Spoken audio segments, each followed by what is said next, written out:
یہ ہماری شریعت کی خوبصورتی اور اس کا کمال ہے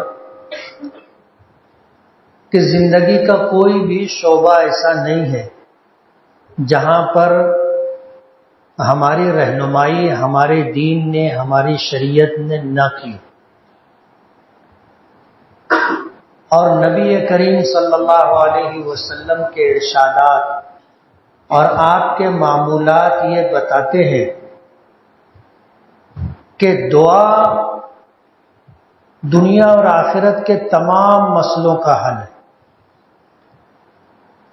کوئی دن ایسا نہیں ہوتا تھا کہ اللہ کے رسول صلی اللہ علیہ وسلم اپنی امت کے لیے دعا نہ کرتے۔ حضرت عائشہ صدیقہ رضی اللہ تعالی عنہا فرماتی ہے کہ حضور پاک صلی اللہ علیہ وسلم رات کو اتنی لمبی لمبی نمازیں پڑھا کرتے تھے کہ قدم مبارک ورم کر جاتے تھے، بسا اوقات ورم کی زیادتی سے کھال پھٹ جاتی تھی، حتیٰ تورمت قدمہ، بخاری شریف کے الفاظ، حتیٰ تشققت، یہاں تک کہ قدم مبارک کی کھال پھٹ جاتی تھی۔ حضرت عائشہ رضی اللہ تعالی عنہا حضور کی نماز کو اور نماز کے بعد دعا کو جتنی گریہ و زاری کے ساتھ اللہ کے رسول دعا کرتے تھے، سن کر کے کہنے لگے کہ اللہ کے رسول آپ تو بخشے بخشائے، پھر آپ اتنی لمبی لمبی نماز پڑھتے ہیں اور پھر دعاؤں کا اہتمام۔ تو حضرت حضور نے جواب عنایت فرمایا کہ افلا اکون عبدا شکورا، کہ کیا میں اللہ کا شکر گزار بندہ نہ بنوں؟ جب اللہ نے مجھے نوازا ہے تو شکر گزاری کے طور پر دعا کرنا، شکر گزاری کے طور پر عبادت کرنا ضروری ہے۔ تو دعا مانگنے کا حکم ہے۔ اللہ پاک نے فرمایا ادعونی استجب لکم، تم مجھ سے مانگو، دعا کرو، میں تمہاری دعا قبول کروں، اللہ کا وعدہ ہے۔ اور ظاہر بات ہے اللہ پاک سے زیادہ سچا وعدہ کس کا ہو سکتا ہے؟ اسی لیے نبی کریم صلی اللہ علیہ وسلم نے فرمایا کہ کسی ایمان والے کی مانگی ہوئی ہر دعا قبول ہوتی، ایک دعا بھی ایسی نہیں ہوتی جو اللہ کی بارگاہ میں شرف قبولیت نہ پائے۔ لیکن جب بندہ یہ سوچنے لگ جاتا ہے، یہ کہنے لگ جاتا ہے کہ میری کہاں دعا قبول ہوگی، تو پھر اس کی دعا قبول نہیں ہوتی۔ اس لیے ہمیں یقین رکھنا چاہیے کہ ہم دعا مانگیں گے، ہماری دعا قبول ہوگی۔ دعا میں یقین ہونا چاہیے۔ اور دعا کے آداب بتلائے گئے کہ جب آدمی دعا مانگے تو دل سے دعا مانگے، دل سے۔ اور حدیث پاک میں آتا ہے کہ ان اللہ لا يقبل دعاء عن قلب لاہن، غافل دل کی دعا اللہ قبول نہیں کرتا۔ آدمی دعا کر رہا ہے لیکن دل دعا میں شامل نہیں، یعنی دل سے دعا نہیں کر رہا ہے، زبان پر دعائیہ الفاظ ہیں لیکن دل دعا میں شامل نہیں ہے، تو اللہ تعالیٰ دعا قبول نہیں کرتے۔ جو لوگ دعا کرتے ہیں لیکن ان کا کھانا حرام ہے، ان کا پینا حرام ہے، ان کا لباس حرام ہے، ان کی دعا قبول نہیں ہوتی۔ اور ان کی بھی دعا قبول نہیں ہوتی جو اپنے رشتہ داروں سے تعلقات توڑ کے رکھے، قطع رحمی کرنے والوں کی بھی دعا قبول نہیں ہوتی۔ اس کے علاوہ بندہ جب بھی دعا کرے گا اس کی دعا قبول ہوگی، یعنی بے یقینی کے ساتھ دعا مانگو گے دعا قبول نہیں ہوگی۔ جب تمہارا ذاتی تاثر یہ ہوگا کہ اللہ میری دعا نہیں سنتا، نہیں قبول کرتا، تو دعا قبول نہیں ہوگی۔ اور ہمارا لباس، ہمارا کھانا پینا حرام ہو تو دعا قبول نہیں ہوگی، دل دعا میں شامل نہ ہو تو دعا قبول نہیں ہوگی۔ اور ہم اگر اپنے رشتہ داروں سے تعلقات توڑ کر کے رکھتے ہیں، ذرا ذرا سی بات پر کچھ بھی مسئلہ بنا کر کے ناراضگی اور تعلقات توڑ لینا دنیا اور آخرت کی بربادی ہے۔ ظاہر بات ہے جب دعا ہی قبول نہیں ہوگی تو ہمارے دنیا اور آخرت کے مسئلے کیسے حل ہوں گے؟ نبی کریم صلی اللہ علیہ وسلم نے جب یہ بات ایک مجلس میں ارشاد فرمائی، آپ نے فرمایا کہ دروازے بند کر لو۔ صحابہ کرام حیران ہو گئے کہ اللہ کے رسول نے یہ بات کیوں ارشاد فرمائی؟ فرمایا کہ دعا کرنی، لیکن اگر اس مجلس میں کوئی آدمی ایسا ہو جو قطع رحمی میں مبتلا ہو، تعلقات توڑ رکھے ہوں رشتہ داروں سے، ایسا کوئی شخص ہو تو وہ مجلس سے نکل جائے، وہ دعا کی قبولیت میں رکاوٹ ہے۔ ایک صحابی کہتے ہیں کہ میری خالہ سے جھگڑا تھا، بات بند تھی، میں خاموشی سے سرک کر کے نکلا کہ کوئی مجھ کو دیکھنے بھی نہ پائے کہ میں جا رہا ہوں۔ خاموشی سے سرک کر کے میں نکلا، گیا، اپنی خالہ سے معافی مانگی، تعلقات استوار کیے اور پھر آیا، آ کر کے مجلس میں شریک ہوں۔ اگر اس مجلس میں کوئی آدمی ایسا ہو جو ان چیزوں میں سے کسی معاملے میں مبتلا ہو تو ابھی سچی پکی توبہ کرے، یقین پیدا کرے، دل کو دعا میں شامل کرے۔ اگر خدا نخواستہ تعلقات توڑ رکھے ہوں تو یہ نیت کر لے کہ اللہ میں آپ سے وعدہ کرتا ہوں کہ میں تعلقات استوار کر لوں گا، جوڑ لوں گا۔ خدا نخواستہ ایسے کسی معاملے میں مبتلا ہو جو حرام سے تعلق رکھتا ہو تو یہ نیت کر لے کہ آج اور ابھی اسی وقت میرا یہ فیصلہ ہے، میں توبہ کرتا ہوں، آئندہ یہ کام نہیں کروں گا، تو انشاءاللہ ہماری دعا ضرور قبول ہوگی۔ نماز استسقاء پڑھی جانی تھی، لوگ عیدگاہ جا رہے تھے، جہاں نماز استسقاء ادا کرنی تھی وہاں پہنچ رہے تھے۔ ایک بچہ تھا، وہ چھتری لے کے جا رہا تھا، تو بارش کا تو عطا پتہ نہیں تھا۔ کسی سمجھدار آدمی نے اس بچے سے کہا کہ تو چھتری لے کے کیوں جا رہا ہے؟ بولے میں جاؤں گا، دعا کروں گا، بارش ہوگی، اور تم لوگ جا رہے ہو بغیر چھتری کے، کیا تم کو یہ بات نہیں سمجھتی کہ دعا کرو گے تو بارش ہوگی؟ یہ سبق ہے، ہم سب کے لیے سبق ہے کہ اس چھوٹے سے بچے کو یقین تھا کہ دعا مانگی جائے گی تو بارش ہوگی، اور بارش ہوگی تو چھتری لگے گی۔ باقی سب لوگ بغیر چھتری کے گئے تھے نا۔ اس نے کہا تم کو تمہاری دعا پر یقین نہیں ہے، اگر تم کو یقین ہوتا تو چھتری لے کے جاتے۔ اصل چیز یقین، اور دعا میں الہا زاری ضروری۔ الہا کے معنی اڑ کے مانگنا، اڑ کے مانگنا، اور ظاہر بات ہے یہ مقام کب ملتا ہے؟ جب تعلق ہو۔ جیسے بچے ماں باپ سے ضد کرتے، روئیں گے، دھوئیں گے، ہاتھ پیر پٹکیں گے اور ضد پوری کروائیں گے، اور ماں باپ کو کرنا پڑتا ہے۔ اڑ گئے اور مچل گئے تو ماں باپ جس حالت میں بھی ہو کوشش کرتے ہیں کہ اس کی ضد پوری کریں، اور کبھی ایسا ہوتا ہے کہ مجبوری ہوتی ہے۔ کسی شاعر نے کہا کہ ماں باپ بہت روئے گھر آ کے اکیلے میں، مٹی کے کھلونے بھی سستے نہ تھے میلے میں۔ میلے میں گئے، بچے نے کھلونے کے لیے ضد کی، ماں باپ کی جیب میں پیسہ نہیں تھا، وہ چاہتے تھے کہ اپنے بچے کو کھلونا دلا دیں، لیکن جیب میں پیسہ نہیں تھا، گھر آ کر کے بہت روئے بچے کی ضد پوری نہ کرنے پر۔ اگر ان کی جیب میں پیسہ ہوتا تو تم بتاؤ بچے کو کھلونا دلاتے کہ نہیں دلاتے؟ یقیناً دلاتے۔ اللہ کے خزانے میں کس چیز کی کمی ہے؟ اگر ماں باپ اپنے بچوں کی ضد پوری کرتے ہیں تو اللہ کی بارگاہ میں اڑ کر کے ضد کر کے آدمی مانگے، اللہ اس کی توبہ کو، اللہ اس کو نوازتا ہے، اس کی مرادوں کو پورا کرتا ہے۔ مگر یہ کب ہوتا ہے؟ جب تعلق ہو۔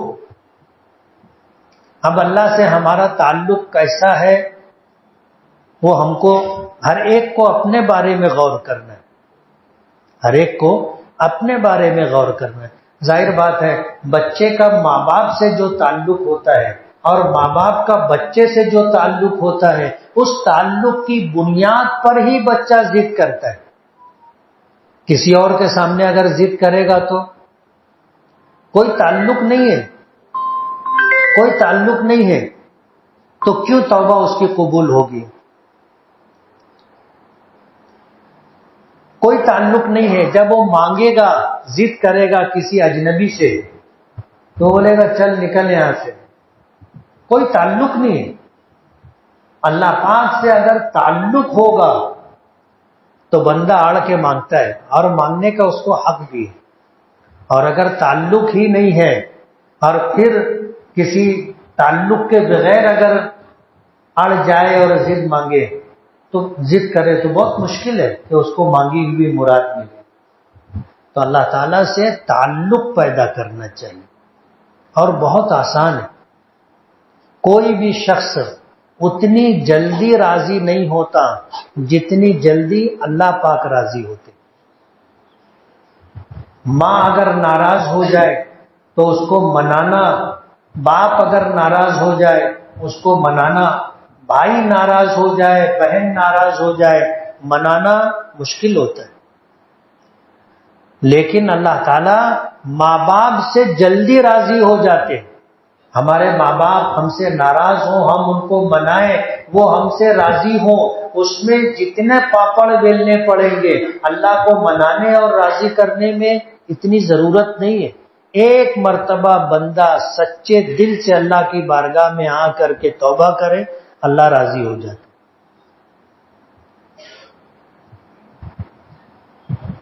تو دعا ہمارا ہتھیار ہے۔ میدان بدر میں حق اور باطل کا پہلا معرکہ تھا، پہلی جنگ تھی۔ اللہ کے رسول صلی اللہ علیہ وسلم اس قافلے کو روکنے کے لیے نکلے تھے جو قافلہ مکے والوں سے سرمایہ جمع کر کے یہ فیصلہ کر کے گیا تھا کہ جتنا نفع حاصل ہوگا لوگوں کو اصل رقم دے دی جائے گی، جو نفع ہوگا وہ اسلام اور مسلمانوں کو مٹانے کے لیے استعمال کرے گی۔ اس قافلے کو روکنے کے لیے اللہ کے رسول صلی اللہ علیہ وسلم مدینے سے نکلے تھے، لیکن اللہ کی منشا کچھ اور تھی۔ قافلے والوں کے دل میں بات آئی کہ ہم کو تحقیق کرتے چلنا چاہیے، کچھ لوگوں کو ایک منزل آگے روانہ کر دیا تھا۔ ان لوگوں کو سن گن لگ گئی کہ مدینے کے لوگ ہمارے قافلے کو روکنے کے لیے نکل پڑے۔ انہوں نے قافلے کے سردار ابو سفیان کو خبر دے دی۔ ابو سفیان کا پورا قافلہ راستہ چھوڑ کر کے ریگستانوں اور پہاڑوں سے ہو کر کے آگے نکل گئے، اور ادھر مکے میں اعلان ہو گیا کہ اپنے قافلے کو بچانے کے لیے نکلو۔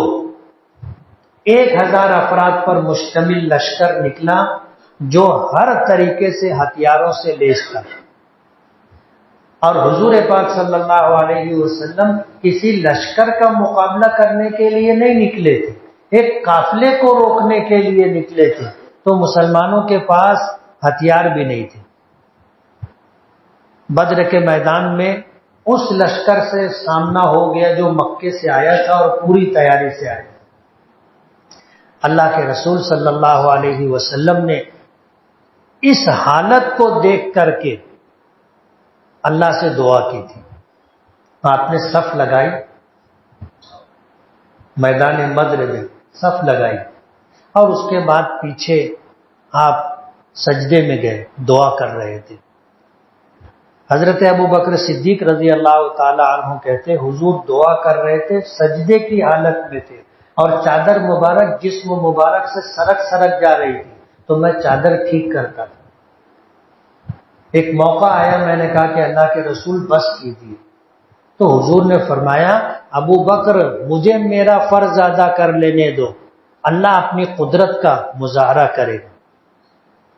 حضور نے دعا کی تھی کہ اللہم ان تہلک ہذہ العصابہ لن تعبد فی الارض ابدا، کہ اللہ یہ 313 جو میرے ساتھ ہیں، گنتی ایسی ہے کہ انگلیوں پر گنے جا سکتے، لیکن اب تک کی میری محنت کا سرمایہ اور حاصل ہے، جگر کا خون دے دے کر یہ بوٹے میں نے پالے، اور اس میدان میں اگر یہ شہید ہو گئے تو قیامت تک کوئی تیری عبادت کرنے والا نہیں ہوگا۔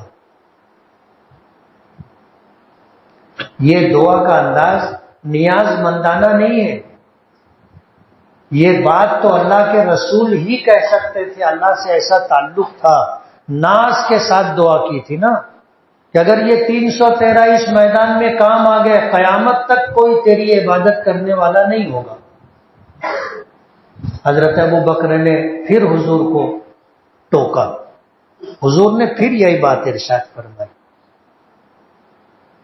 اللہ نے دعا قبول فرمائی اور 5000 فرشتوں کو اتارا تھا، جنگ کا فیصلہ ہو گیا، مسلمان جیت گئے۔ حضور نے اعلان کیا تھا کہ جو جس کافر کو مارے گا یا گرفتار کرے گا، اس کے پاس جتنا ہتھیار ہوگا وہ سب مارنے والے کو یا گرفتار کرنے والے کو دے دیا جائے گا۔ گرفتار ہونے والوں میں حضور کے چچا حضرت عباس بھی تھے، اور حضرت عباس بہت قداور طاقتور تھے۔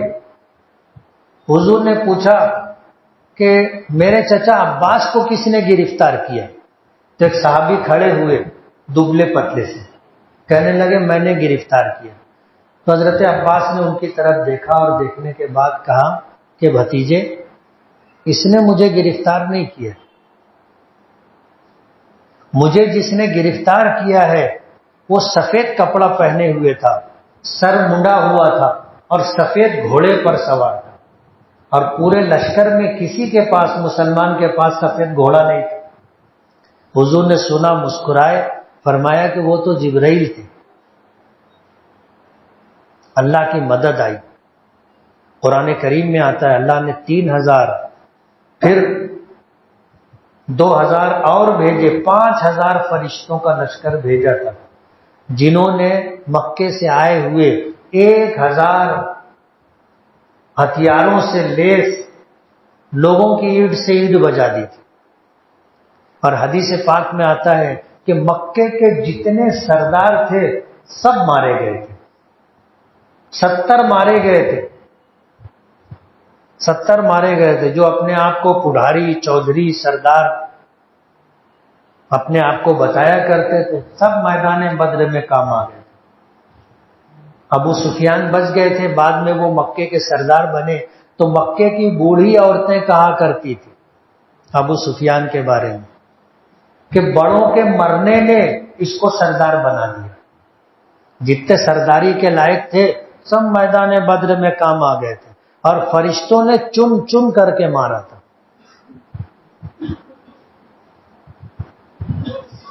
تو مدینے کی بوڑھی عورت، مکے کی بوڑھی عورتیں کہا کرتی تھی کبرہ موت الکبرا، بڑوں کے مرنے نے اس کو بڑا بنا دیا۔ حضور کی دعا تھی جو اللہ نے قبول فرمائی، اور دعا مومن کا ہتھیار ہے۔ دکھ کی بات یہ ہے کہ ہم اس کی اہمیت، اس کی قیمت کو نہیں جانتے۔ اللہ سے تعلق ہو تو دعا سے بڑا ہتھیار نہیں،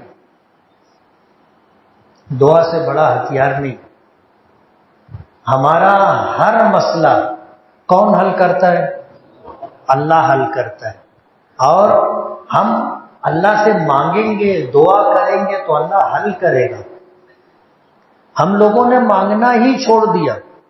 اتنا بڑا مجمع ہے، دل پر ہاتھ رکھ کر سوچے، صبح سو کر کے اٹھنے سے لے کر اب تک کسی نے واقعی دعا کی ہو۔ فرض نمازوں کے بعد کی دعا کیسی ہوتی ہے سب کو معلوم، مجھے اس پر کوئی تبصرہ نہیں کرنا ہے، لیکن ایسا کوئی شخص کہ مسجد میں آیا ہو، اکیلا ہو، نماز کا وقت نہ ہو، پھر اس نے وضو کیا، 2 رکعت نماز پڑھی، کچھ اللہ سے مناجات کی، دعا مانگی، 5 منٹ 10 منٹ 15 منٹ، ہے کسی کا معمول؟ ہم لوگوں نے مانگنا ہی چھوڑ دیا اللہ سے۔ اور قرآن کریم میں آتا ہے ان الذین یستکبرون عن عبادتی سیدخلون جہنم داخرین، جو لوگ مجھ سے مانگنے میں تکبر کرتے ہیں میں ان کو ذلیل کر کے جہنم میں داخل کروں گا۔ اللہ کو مانگنا بہت پسند ہے اور نہ مانگنا اللہ کو بہت ناراض کرتا ہے، اور ہم لوگوں نے اللہ سے مانگنا چھوڑ دیا ہے۔ پورا 24 گھنٹہ گزر جاتا ہم اللہ سے مانگتے نہیں۔ نمازوں کے بعد جو دعا ہوتی ہے منٹ آدھے منٹ کی، ہمارا دل شامل بھی نہیں ہوتا نا، ہاتھ اٹھائے ابھی دل دعا میں شامل بھی نہیں ہوا، ہماری دعا ختم بھی ہو جاتی ہے۔ ایسا نہیں ہے کہ آپ ہاتھ اٹھائے اور دل پھٹ سے آ کے دعا میں شامل ہو گئے، نہیں، آدمی ہاتھ اٹھاتا ہے، دعا کرتا ہے، آہستہ آہستہ اس کا مزاج بنتا ہے، اور پھر بڑی مشکل سے دل دعا میں شامل ہوتا ہے، تب جا کے دعا قبول ہوتی ہے۔ اور ہم لوگ تو ہاتھ اٹھاتے ہیں، دل دعا میں شامل بھی نہیں ہوا، ہماری دعا ختم ہو جاتی ہے۔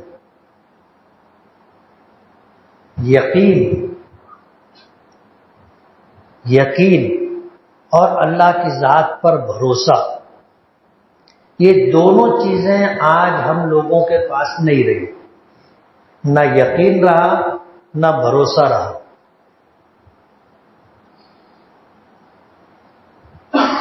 اس لیے ضرورت اس بات کی ہے کہ ہم اللہ کی ذات پر یقین، اللہ کی بات پر یقین اور توکل، جس کو بھروسہ کہتے ہیں، اتنا اعتماد ہونا چاہیے کہ میں ابھی ہاتھ اٹھاؤں گا اللہ میرا مسئلہ حل کر دیں گے۔ ضرورت اس بات کی۔ آج بھی اتنے گئے گزرے دور میں بھی، اتنی خرابی کے بعد بھی آج غیر قوموں کا ہمارے تعلق سے سوچنا سمجھنا یہ ہے کہ یہ مانگیں گے، نماز پڑھیں گے، بارش ہو جائے گی۔ آج بھی ہم لوگوں کو غیر مسلم لوگ ملتے پوچھتے ہیں کب بولے آپ لوگ بارش مانگنے کے لیے نکلیں گے؟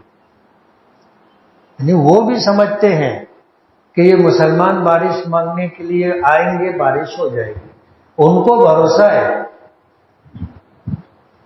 ہمارے مانگنے پر ان کو بھروسہ ہے، اور ہم مانگنے والے لوگ ہم کو ہی بھروسہ نہیں۔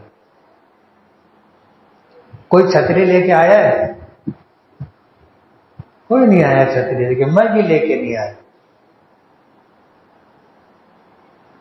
تو ضرورت اس بات کی ہے کہ ہمیں آج اور اسی وقت نہیں، ہمیشہ کے لیے دعا کا معمول بنانا چاہیے۔ اور دعا کب قبول ہوگی؟ جب ان چیزوں کو ہم سامنے رکھیں گے، اللہ سے تعلق ہوگا تو آدمی بھروسے کے ساتھ بولتا ہے تیرا کام ہے؟